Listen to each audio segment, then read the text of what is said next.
आज म तपाईलाई ग्रेड 12 को यो चाहिँ मेजर इङ्ग्लिश रहेको छ। यसमा पनि आज म तपाईलाई चाहिँ यो लिटरेचर पार्ट को जुन चाहिँ यो फिक्सन रहेको छ, स्टोरीहरु रहेको छ, आज म तपाईलाई चाहिँ त्यसको चाहिँ सोलुसन आज म तपाईलाई शेयर गर्न गइरहेको छु। यो सोलुसन चाहिँ Brahmadatta and the banyan deer भन्ने चाहिँ यसको चाहिँ सोलुसन रहेको छ। आज म तपाईलाई यो पार्ट 1 गरेर आज म तपाईलाई चाहिँ यो सोलुसन शेयर गर्न गइरहेको छु ग्रेड 12 को। यहाँ तपाईहरु हेर्न सक्नुहुन्छ सुरुमा चाहिँ यो बुद्धिस्ट स्टोरी भने तापनि यो Brahmadatta and the banyan deer भन्ने चाहिँ यो रहेको छ। सुरुमा तपाईले चाहिँ यहाँ क्वेशन 1 रहेको छ, write the summary of the story Brahmadatta and the banyan deer भन्ने चाहिँ यो चाहिँ क्वेशन 1 रहेको छ। यो तपाईले चाहिँ क्वेशन एन्सरहरु चाहिँ रहेको छ, सोलुसन रहेको छ। सुरुमा चाहिँ तपाईले चाहिँ यो भिडियोलाई पज गर्दै तपाईले चाहिँ नोट गर्न सक्नुहुन्छ। यहाँदेखि तपाईले यहाँदेखि यहाँसम्म तपाईले चाहिँ नोट गर्नुहोस्। यो त्यसपछि म तपाईलाई यो शेयर गरिसकेपछि यो समरी चाहिँ म तपाईलाई चाहिँ पढेर म सुनाउने छु। सुरुमा तपाईले चाहिँ नोट गर्न सक्नुहुन्छ। यहाँदेखि यहाँसम्म तपाईले चाहिँ नोट गर्नुहोस्। सुरुमा पज गर्दै म तपाईलाई चाहिँ यो स्क्रोल गर्दै अगाडि बढाउने छु। त्यसपछि तपाईले चाहिँ यहाँदेखि यहाँसम्म नोट गर्नुहोस्।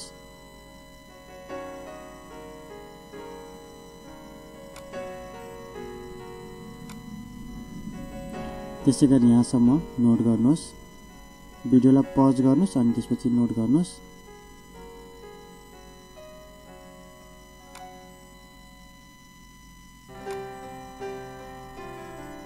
त्यसपछि यहाँसम्म नोट गर्नुहोस्।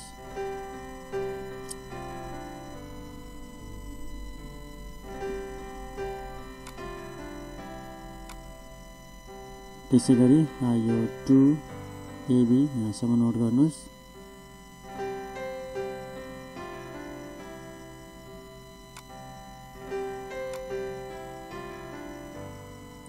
त्यसैगरी यो C अनि 3 को यहाँसम्म नोट गर्नुहोस्।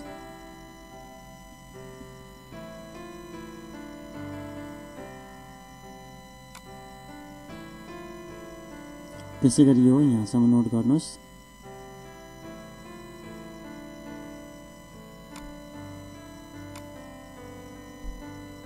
त्यसैगरी 4 को यहाँसम्म नोट गर्नुहोस्।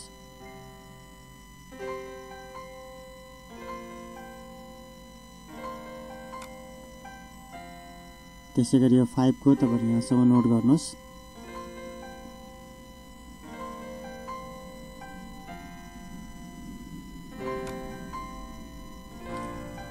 त्यसैगरी यो बाँकी रहेको अलिकति बाँकी छ। त्यसैगरी 6 को तपाईले यहाँसम्म नोट गर्नुहोस्।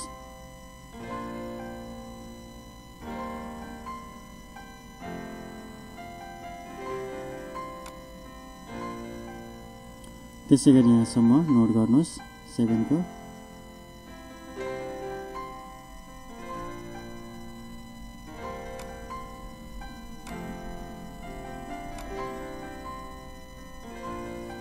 त्यसैगरी यहाँ 8 को यहाँसम्म तपाईले नोट गर्नुहोस्।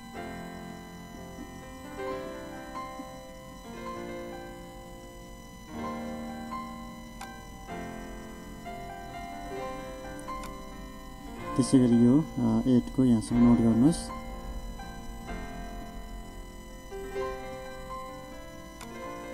त्यसैगरी यो 9 को तपाईले यहाँसम्म नोट गर्नुहोस्।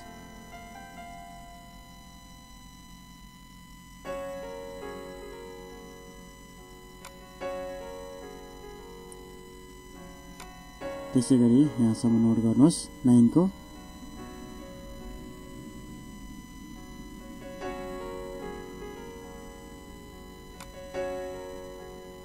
त्यसैगरी 10 को यहाँसम्म नोट गर्नुहोस्।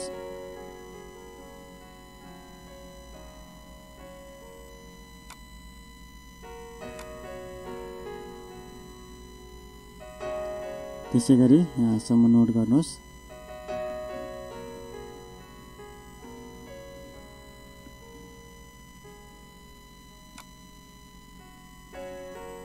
त्यसै गरी यो चाहिँ अन्तिम चाहिँ रहेको छ टिक दिने आन्सर।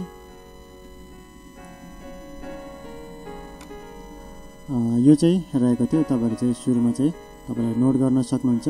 मैले तपाईँलाई चाहिँ सेयर गरेँ, यो चाहिँ नपढिकन मैले तपाईँलाई चाहिँ सेयर गरेँ। यसको यति नै क्वेसन एन्सर चाहिँ रहेको छ। यो क्वेसन एन्सरहरू मैले तपाईँलाई चाहिँ सेयर गरेँ। तपाईँले चाहिँ सुरुमा चाहिँ नोट गर्न सक्नुहुन्छ। जसलाई चाहिँ अब नोट गर्न मात्र मन छ होइन भने चाहिँ उहाँलाई चाहिँ तपाईँले चाहिँ सुरुमा चाहिँ मैले नपढिकन मेरो यो भोइस नसुनिकन मतलब मैले चाहिँ यो अब तपाईँलाई अलिअलि म यो पढेर म तपाईँलाई सुनाउने छु।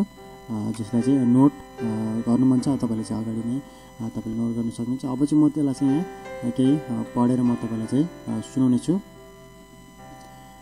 यहाँ सुरुमा चाहिँ यो क्वेसन एन्सरहरू चाहिँ सुरुमा एउटा क्वेसन रहेको छ, write the summary of the story Brahmadatta and the banyan deer भनेको छ। यसको चाहिँ म तपाईँलाई चाहिँ सर पढेर म तपाईँलाई चाहिँ सुनाउने छु, ताकि तपाईँले सुनेर पनि धेरै कुराहरू तपाईँले चाहिँ बुझ्न सक्नुहुन्छ। In Buddhism the deer symbolizes harmony, happiness, peace and longevity. When a male and a female deer are represented together, it is a direct allusion to the first teachings of Buddha near Varanasi. There are also Tibetan legends in which deer helps men to solve problems. Brahmadatta used to ride through the forest with bow and arrow, uplifted, frightening and scattering the deer in all directions in his quest for deer meat. Some fell while running away and crippled died of starvation. For all of them, life was made miserable. Finally, the two deer kings got together, and the Banyan king, the Bodhisattva, said, "Friend, to avoid all this fright and loss of life, let us make an arrangement. Every day we shall draw lots, one day from your herd, one day from mine, and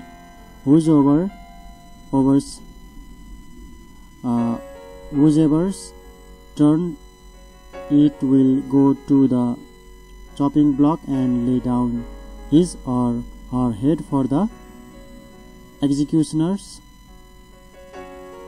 axe. That way the king will have his meat." King Brahmadatta was getting old and hunting was now difficult for him, so he was satisfied, but he said that the two beautiful king deer were never to be killed. One day it fell to the lot of a doe of the branch deer to lay her head on the block. She went to the branch deer king and said, "Lord, please put off my turn, because I am going to have a little one. I am sure the Lord is not meant to kill two at once. After the fawn is born, I will take my turn." But the branch deer king replied, "You know that I cannot pass your turn on to others like that. Don't upset things. Go on your way. Go on your way." Not getting any help from him, the doe went to the king of the Banyan deer, bowed before him, and told him her plight. He was moved with pity and compassion. He said he would take her turn.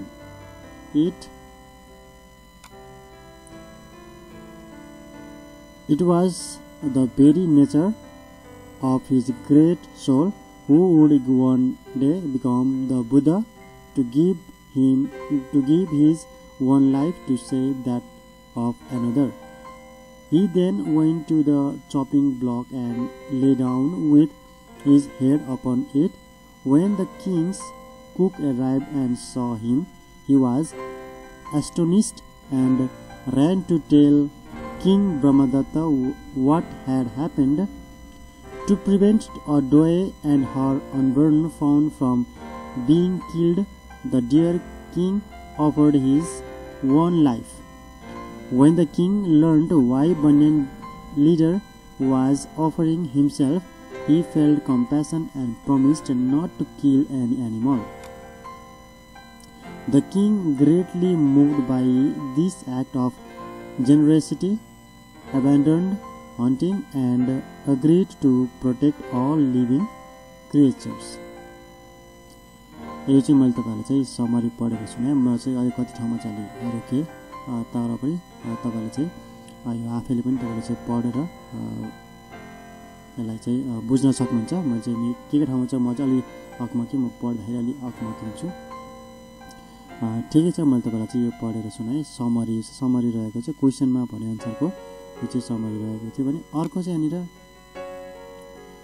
why did यो चाहिँ answer the following questions भन्छ। why did Banyan deer lead his herd to the heart of the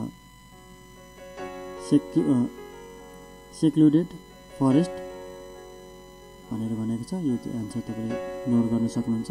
अघि नै सुरुमा तपाईलाई मैले भनिसकेको छु। अनि यो आन्सरमा चाहिँ तपाईले चाहिँ आफैले बुझ्नु भएको त पनि तपाईले चाहिँ एड गर्न सक्नुहुन्छ। यति नै मात्र चाहिँ हुन्छ भन्ने चाहिँ होइन। यसमा तपाईले आफै मिलाएर यसलाई तपाईले चाहिँ लेख्न सक्नुहुन्छ। त्यसैगरी where would the new king lead his men भनेको छ, यो नोट गर्नुहोस्। त्यसैगरी what were the animals the king would hunt and bring home? What were the animals the king would hunt and bring home भनेको छ। यहाँ तपाईहरु हेर्न सक्नुहुन्छ आन्सर चाहिँ। त्यसैगरी 3 मा why was the stockade built by the people? give reasons भनेर भनेको छ। तपाईले यो नोट गर्न सक्नुहुन्छ।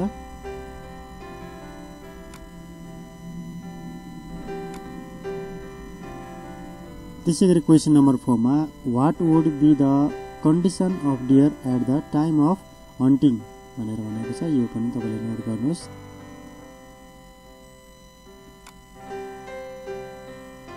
त्यसैगरी who were the leaders of the two herds? Were they same or different in the case of kind and love भनेर भनेको छ। यो पनि तपाईले नोट गर्नुहोस्।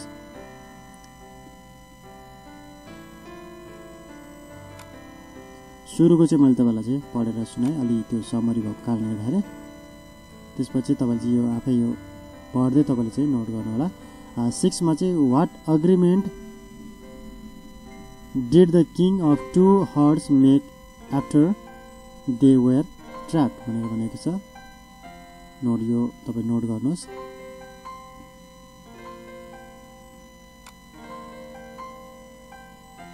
त्यसैगरी 7 मा what was the reply of the leader of other herd when the pregnant deer requested to spare her भनेर भनेको छ। यो नोट गर्नुहोस्।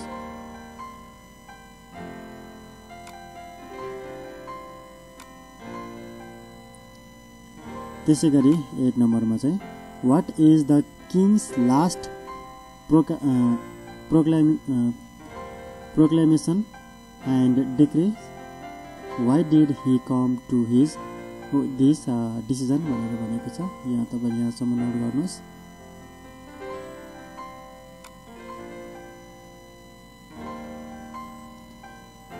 त्यसैगरी यो 9 मा छ to prevent Adoy and her unborn fawn from being killed, the branch deer king offers his own life.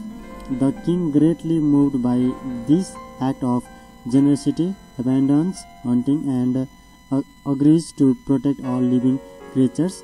As the deer, do you see people in your community who sacrifice life for others? Tell your experience भनेर भनेको छ। यो 9 नम्बरको तपाईले चाहिँ यो note गर्न सक्नुहुन्छ। यो 9 नम्बर यहाँसम्म नोट गर्नुहोस्।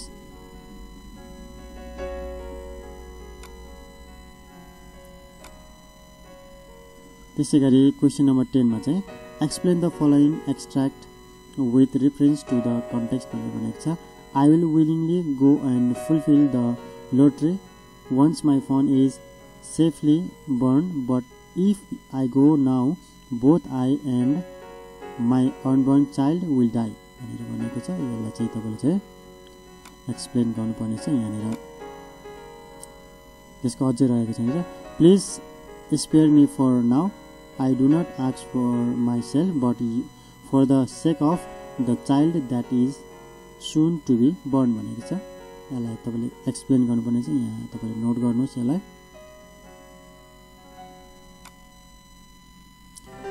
त्यसैगरी यो चाहिँ ठीक आन्सर रहेको छ। The pregnant deer requested to put off her turn because killing her means to kill two at once भनेर यो चाहिँ आन्सर रहेको छ। यो चाहिँ तपाईँ इलाइभेन चाहिँ तपाईँले चाहिँ पढ्दैन। यो चाहिँ रहेको थियो यो फर्स्टको Brahmadatta and the banyan deer भन्ने चाहिँ यो रहेको छ।